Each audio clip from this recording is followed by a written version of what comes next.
Now, we all watched Hugh Fearnley-Whittingstall on TV recently, encouraging us all to have allotments and have chickens. I love it. Tell you what, that fella is good. He is so good. But did any of you do it? Nah, of course you didn't. Hard work.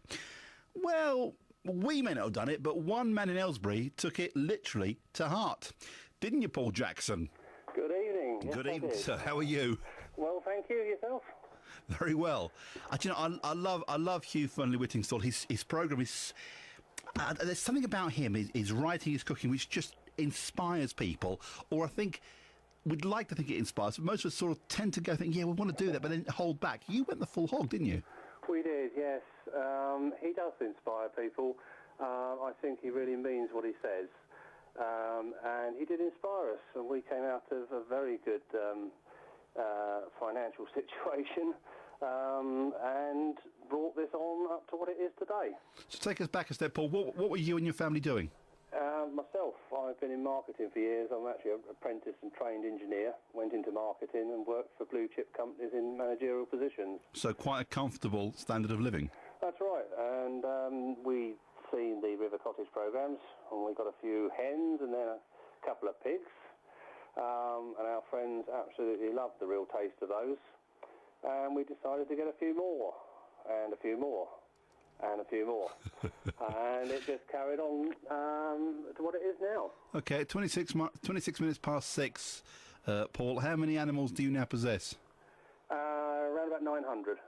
Yeah, that's more than just adding a few on, isn't it, really? It is, and we've also gone out into rare breed sheep, and we've got our own buffalo. Wow. I mean, it sounds like a wonderful life, but it's hard work, isn't it? It is, yeah. When we went into it in a major way, at the start you couldn't afford to take on any other staff, and you were doing everything yourself, and that was from probably 5 in the morning right through till dusk, right through the year. But so, you're describing here, Paul, is a radical change in lifestyle. It is indeed, yes, but we love it, we love the animals, and we don't commercially farm, we're not commercial. We don't use commercial breeds. These are all free-range animals that are out in the fields. And it's great. This winter and last winter come to that, were horrible. But you keep going through that, and, you look at today. We get out there with the animals, it's absolutely wonderful.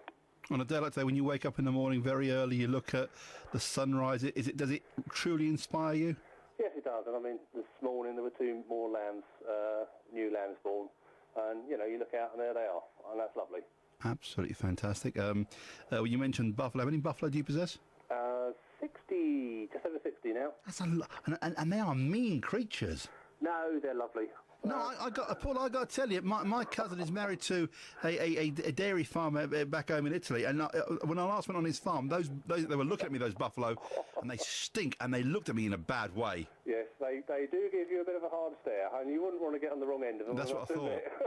They took a shine to me. But I mean, you obviously you milk buffalo and you make all sorts of cheese, but can you eat buffalo meat?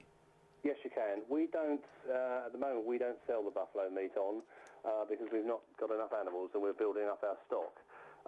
We do actually put those out to a company in Kent that does sell the buffalo meat.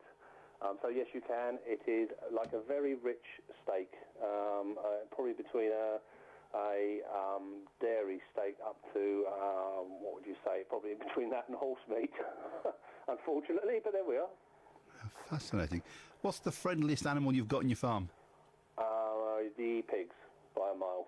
Then they smell a bit bad, though. You'd always know when you're going past a pig farm. No, ours are free-ranged, and we fold the field, so they will go in one section of the field, which they dig up and do whatever they've got to do there. They move on to a new section of field, and we see the piece they've just come off of. And because they're able to roam free and do whatever they need to do wherever, it's spread out and not in a very small area, so you don't get any pong. Paul, would you give it all up to go back to marketing, or is this the ideal lifestyle for you? It is.